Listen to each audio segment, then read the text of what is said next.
पर की गई गलती की सजा भुगतनी पड़ी, क्योंकि आपके बच्चों के खिलाफ हिंसा नजर नहीं आती। इसका मतलब ये नहीं कि वो होती नहीं है। हमारे साथ आए, अपनी बात कहें, आवाज उठाएं।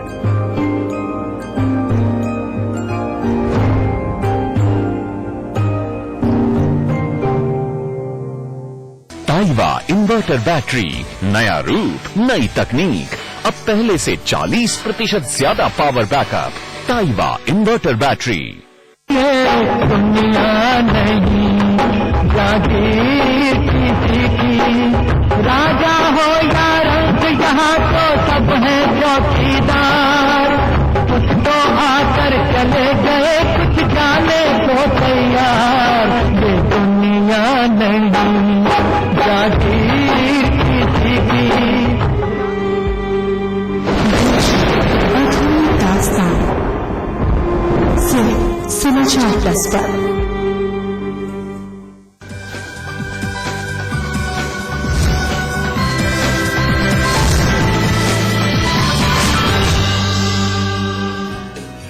रियल एस्टेट सेक्टर में छा रही सुस्ती नए प्रोजेक्ट्स की लॉन्चिंग पर भी साफ तौर से अपना असर दिखा रही है।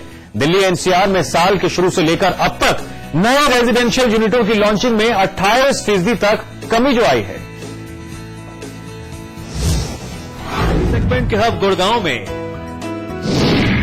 कैपिटल वैल्यू और रेंटल दोनों में 3 से 12% तक कमी। अफोर्डेबल प्रोजेक्ट्स का सेंटर कहे जाने वाले नोएडा और ग्रेटर नोएडा में सर्कल रेट बढ़ने के चलते प्राइस कलेक्शन पर लगी लगाम।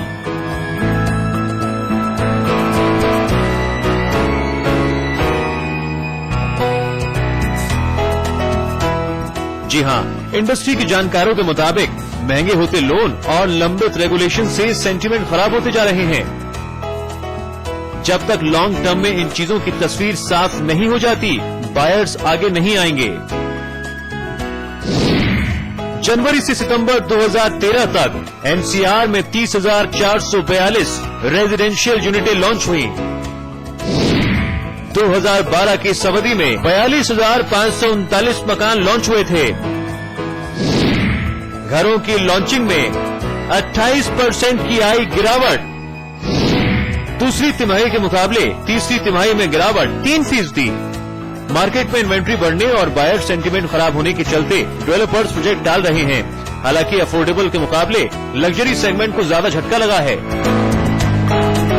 लग्जरी और हाई एंड रेजिडेंशियल यूनिटों की लॉन्चिंग में 30% तक कमी आई है। रेगुलेटरी बिल, लैंड एक्विजिशन कानून और अगले साल होने वाले चुनावों को लेकर भी डेवलपर्स और बायर्स पशोपेश में हैं। पॉलिसी में बार बार बदलाव और क्लियरेंस में देरी से डेवलपर्स परेशान हैं। पूरे एनसीआर के 55% रेजिडेंशियल यूनिटों वाले नोएडा, ग्रेटर नोएडा और यमुना एक्सप्रेस वे के पास मकानों की कीमतें या तो स्थिर हैं या ऊपर का रुख कर रही हैं। इसके पीछे एक बड़ी वजह सर्कल रेट्स में हुई 10 से 25% की बढ़ोतरी है। जानकारों का ये भी कहना है कि सर्कल रेट में इजाफे के चलते कई कंपनियां मौजूदा प्रोजेक्ट्स के प्राइस रिवाइज कर सकती हैं, जिसका रुख ऊपर की ओर होगा। एनसीआर देश में रेजिडेंशियल प्रोजेक्ट का सबसे बड़ा हब है। देश के टॉप 10 शहरों में लॉन्च होने वाले नए घरों में 22% तो यही होते हैं। सौरभ साहनी, समाचार प्लस। शरद जी, रियल एस्टेट क्षेत्र में ये क्या गड़बड़ डाला है, क्या हो रहा है? ये देखो, जो मंदी का दौर चल रहा है, जब भी 5 साल के बाद इलेक्शन ड्यू होते हैं, आने इलेक्शन के 6 महीने पहले हमेशा ऐसे स्टडी करी गई है कि मंदी का दौर आता है और प्रॉपर्टी के दाम या तो स्थिर हो जाते हैं या बहुत डाउन होने लगते हैं। क्योंकि नए घरों की लॉन्चिंग है उसमें 28% कमी आई है। नए घरों की लॉन्चिंग कम होने का मतलब तो ये बिल्कुल साफ हो जाता है कि रियल एस्टेट क्षेत्र कहीं न कहीं इन्वेस्टमेंट से पीछे हट रहा है। उसको इधर से तारा है कि अगर हमने इन्वेस्टमेंट किया, घर तो बना लिए, खरीदेगा कौन? देखिए, इसमें इन्वेस्टर और एंड यूजर इन दो का अलग अलग कंपोनेंट होता है। इन्वेस्टर को तो ओवरऑल प्रॉफिट और बिजनेस देखना, उसका बिजनेस है, और जो एंड यूजर है, वो कंज्यूमर है, उसको बहुत परेशानी होती है। इसके ऊपर जब से बड़ा कंपोनेंट क्या आ गया, जो सर्कल रेट रिवाइज होते हैं, सर्कल रेट से बढ़ने से जो मिनिमम रेट है, दीज आर मिनिमम रेट जिसके बेसिस पे स्टैंप ड्यूटी दी जाती है जी। और वो एक डिसाइडिंग फैक्टर होता है लोन अप्रूवल के लिए। आपकी एलिजिबिलिटी तो बढ़ी नहीं, जो आपकी इनकम है वो बढ़ी नहीं, सर्कल रेट बढ़ गया, इसका मतलब कि आपकी जो परचेज पावर है वो कम हो गई है। इस तरीके के उसमें जब गिरावट आती है, इसमें सर्कल रेट बहुत बड़ा एक कंपोनेंट होता है इन्वेस्टर के लिए और एंड यूजर के लिए। उसको हर 1 लाख रुपए के ऊपर पैसे की बढ़ोतरी होती है, हर यूनिट के ऊपर उसका सर्कल रेट के ऊपर स्टैंप ड्यूटी दी जाती है और खर्चे होते हैं। जहां तक इससे टोटल कॉस्ट ऑफ रेट की बात है, जहां कैश पैसे का भी इन्वॉल्वमेंट होता है और सर्कल रेट का इन्वॉल्वमेंट होता है। सर्कल रेट मिनिमम रेट होता है और मार्केट रेट का सर्कल रेट से कोई लेना देना नहीं। जब एक तुलना करी जाती है कि इस वक्त महंगाई बढ़ गई या रजिस्ट्री का रेट बढ़ गया या गिरावट आ गई, गिरावट के लिए सर्कल रेट ही एक रिस्पॉन्सिबल चीज है। ये डिस्ट्रिक्ट लेवल एक कमेटी होती है जो डिसाइड करती है किस मिनिमम कॉस्ट के ऊपर फ्लैट्स की प्रॉपर्टी की रजिस्ट्रेशन होगी। अगर वो तो फिक्स कर दिया। अभी कुछ एनसीआर में ऐसी जगह आई है देखने में ना सर्कल रेट ज्यादा है और मार्केट रेट कम रहेगा, तो ऐसे में महंगाई और लोगों के लिए रिस्क फैक्टर बना रहेगा कि प्रॉपर्टी ज्यादा भी खरीद रहे हैं, बिक कम की रही है क्योंकि गवर्नमेंट के सर्कल रेट बहुत ज्यादा। इसलिए बहुत सूझबूझ का समय है, जल्दबाजी में इन्वेस्टमेंट ना करें। और जिस तरीके से जो मंदी आ रही है इसके लिए खाली डेवलपर बिल्डर रिस्पॉन्सिबल नहीं, इसलिए हमारी सरकार की भी भागीदारी है। इसलिए बिल्डर बाध्य हो जाता है या तो उसकी स्पेसिफिकेशन में चोरी करे, बताएगा कुछ सामान घटिया लगाएगा, एरिया में चोरी करे। इस तरीके जब तालमेल सरकार की और बिल्डर डेवलपर की नहीं होगी तो टोटल मार कंज्यूमर के ऊपर पड़ेगी, इन्वेस्टर के ऊपर पड़ेगी या एंड यूजर के ऊपर पड़ेगी। बिल्कुल शरद जी, हमने अपने दर्शकों को 2012 के फैक्ट दिखाए और 2013 के फैक्ट दिखाए। अब क्या उम्मीद की जाए आने वाले टाइम में, हम क्या कर सकते हैं उम्मीद? 12 और 13 में इतना ज्यादा स्टॉक आया है एनसीआर में, इतनी ज्यादा फ्लाइट, इतनी लॉन्चिंग हुई है कि इतने रियल सेंस में बायर नहीं है, बायर एंड यूजर नहीं है, इन्वेस्टर बहुत ज्यादा होती है। अब ये इलेक्शन के दौर में इन्वेस्टर भी भाग जाते हैं, उनका इंटरेस्ट पॉलिटिकल की तरफ ज्यादा हो जाता है और इन्वेस्टमेंट की तरफ कम हो जाता है। पिछले 3 महीने से देख रहे हैं और आने वाले 3-4 महीने में ये दौर चलता रहेगा। इस तरीके से एक अनसर्टिनिटी, जब एक रिलायबिलिटी डाउट हो जाती है उस समय पैसा इन्वेस्ट करना एडवाइजेबल चीज नहीं है जी। जिन लोगों की होल्डिंग कैपेसिटी है पैसे की और जो पैसे की परवाह नहीं है 2-6-8 महीने वेट कर सकते हैं, उनको तो मुनाफा होगा क्योंकि प्रॉपर्टी के रेट कभी कम नहीं होते। ये तो यूनिवर्सल ट्रूथ है, आपने भी दिखाया, इससे मैं सहमत हूं। प्रॉपर्टी के रेट हमेशा स्थिर हो जाएंगे या फिक्स हो जाएंगे, एडजस्टमेंट हो जाता है। हाँ, अब लेकिन कम ज्यादा करना बिल्डर कभी कम तो कोई बिल्डर करता ही नहीं है। वो उसको जो डिस्काउंट के रूप में क्या लास्ट 10 यूनिट बचे हैं जो क्लोज कर रहे हैं, किसी ने तो करते उसको निकाल तो देता है, लेकिन जो इन्वेस्टर है, जो उसका एंड यूजर है, उसको इनके झांसे में नहीं आना चाहिए। बिल्कुल शरद जी, आप स्टूडियो में आए, आपने सभी दर्शकों को इतनी अहम जानकारी दी, उसके लिए आपका बहुत बहुत शुक्रिया। और फिलहाल हमारी इस खास पेशकश में इतना ही। आप देखते रहिए समाचार प्लस।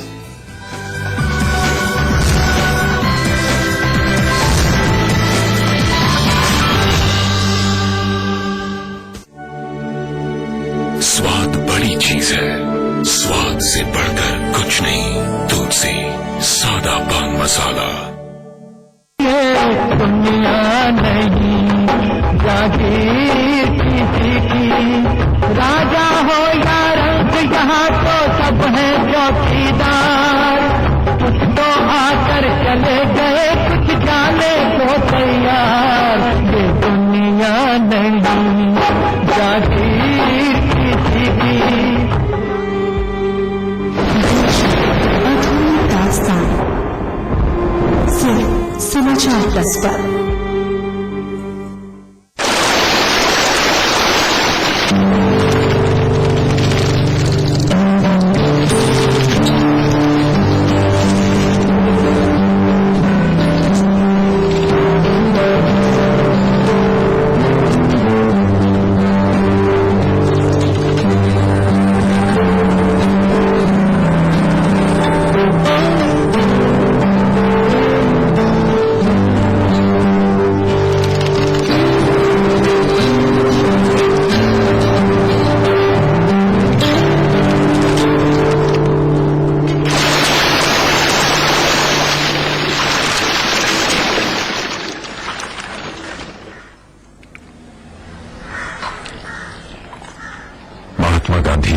का सिर्फ एक नाम है, दूसरा बुढ़ापा है, और तीसरे आप हैं जो कुछ नहीं करते।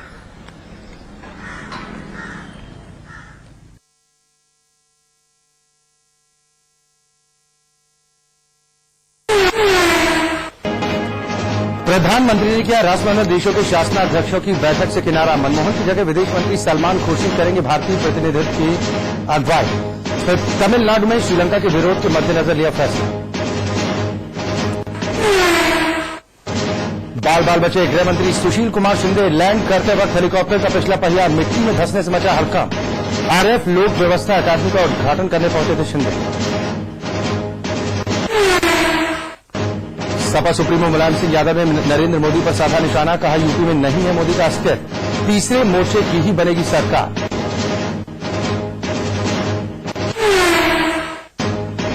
संभल में कल की महोत्सव का हुआ आगाज। महोत्सव के दौरान दिखी तौकीर रजा और कांग्रेस की नजदीकियां। एक मंच पर साथ आए दिग्विजय सिंह ने तौकीर की शान में पढ़े कसीदे।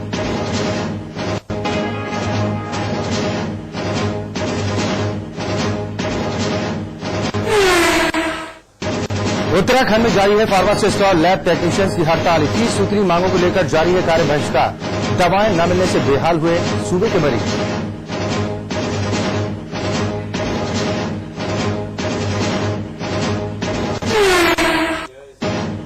बुलंदशहर के खुर्जा में आग ने मचाया तांडव। 3 दुकानें जलकर खाक। गैस की पाइपलाइन में रिसाव से लगी आग। घंटों की मशक्कत के बाद आग पर पाया गया काबू।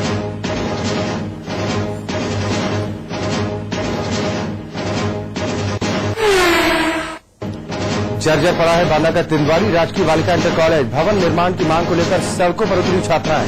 हाथों में तख्तियां लेकर किया प्रदर्शन। महंगाई के बीच सब्जियों के बढ़े दाम ने आम आदमी को किया परेशान। प्याज ने लोगों को रुलाया तो अब डराने लगा है टमाटर।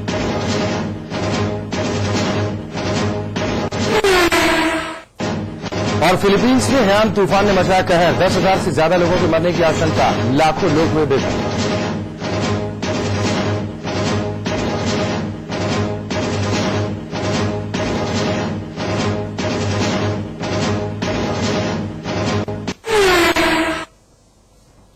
नमस्कार, मैं हूं अक्षय गौर। खबर की शुरुआत इस वक्त की बड़ी और अहम खबर के साथ। ये बड़ी खबर आपको कानपुर से बता रहे हैं, जहां पर छात्रा को अगवा करने की कोशिश की गई। बदमाशों ने की छात्रा को कार में खींचने की कोशिश। बड़ी और अहम खबर इस वक्त आपको कानपुर से बता रहे हैं। नाकाम होने पर कार से टक्कर मारकर फरार हुए आरोपी। बड़ी और अहम खबर इस वक्त आपको कानपुर से बता रहे हैं। इस टक्कर की वजह से छात्रा को गंभीर चोटें आई हैं। बताया जा रहा है कि कोचिंग से पढ़कर वापस लौट रही थी 11वीं की छात्रा, जिस पर कार से टक्कर मारी गई। बताया जा रहा है कि पहले अगवा करने का प्रयास किया गया, लेकिन जब बदमाश इस मकसद में कामयाब नहीं हो पाए तो कार से टक्कर मारी, जिसमें इस लड़की को गंभीर चोटें आई। आनंद थाना में इस छात्रा को उपचार के लिए अस्पताल में दाखिल कराया गया। काकादेव इलाके के शिवाजी नगर की ये पूरी वारदात। बड़ी और अहम खबर इस वक्त आपको कानपुर से बता रहे हैं। यहाँ पर बदमाशों ने छात्रा को कार में खींचने की कोशिश, लेकिन नाकाम होने पर कार से टक्कर मारकर ये बदमाश फरार हो गए। बड़ी और अहम खबर इस वक्त आपको कानपुर से बता रहे हैं, जहां पर एक छात्रा को अगवा करने की कोशिश की गई। बताया जा रहा है कि कार में सवार होकर आए थे बदमाश, जिन्होंने अपहरण की वारदात को अंजाम देने की कोशिश की, लेकिन नाकाम होने पर कार से छात्रा को टक्कर मारी। इस छात्रा को केएमसी यानी कि कानपुर मेडिकल सेंटर अस्पताल में दाखिल कराया गया, जहां पर उपचार इस छात्रा का चल रहा है। ये एक्सक्लूसिव तस्वीरें आप देख पा रहे हैं। केएमसी अस्पताल की तस्वीरें आपको दिखा रहे हैं, जहां पर छात्रा को गंभीर हालत में उपचार के लिए भर्ती कराया गया। बताया जा रहा है कि अपहरण की कोशिश की गई थी, लेकिन जब बदमाश अगवा करने में नाकाम रहे तो उन्होंने कार से टक्कर मारी और उसके बाद मौके से फरार हो गए। कानपुर के काकादेव इलाके के शिवाजी नगर में इस वारदात को अंजाम देने का प्रयास किया गया। ये तस्वीरें आपको केएमसी अस्पताल की दिखा रहे हैं, जहां पर बदमाशों ने छात्रा को कार में पहले तो खींचने की कोशिश की थी, लेकिन जब नाकाम रहे तो उसी कार से टक्कर मारी और बदमाश फरार हो गए। आनंद फानम ने स्थानीय लोगों की मदद से छात्रा को उपचार के लिए केएमसी अस्पताल में दाखिल कराया गया, जहां पर उसका इलाज चल रहा है और डॉक्टर इस छात्रा की हालत को गंभीर बता रहे हैं। फिलहाल इन बदमाशों के बारे में पता नहीं चल पाया कि आखिरकार ये कौन लोग थे जिन्होंने इस छात्रा को अगवा करने का प्रयास किया, उसके अपहरण की कोशिश की और नाकाम रहने पर कार से टक्कर मारी और उसके बाद फरार हो गए। अश्वनी निगम हमारे संवाददाता इस खबर पर ज्यादा जानकारी के साथ जुड़ पाए। अश्वनी, ये पता चल पाया कि कौन लोग हैं जिन्होंने अपहरण की वारदात को अंजाम देने की कोशिश की थी? कुछ सुराग मिल पाया उनके बारे में? देखिए, अच्छे अभी तक पुलिस जो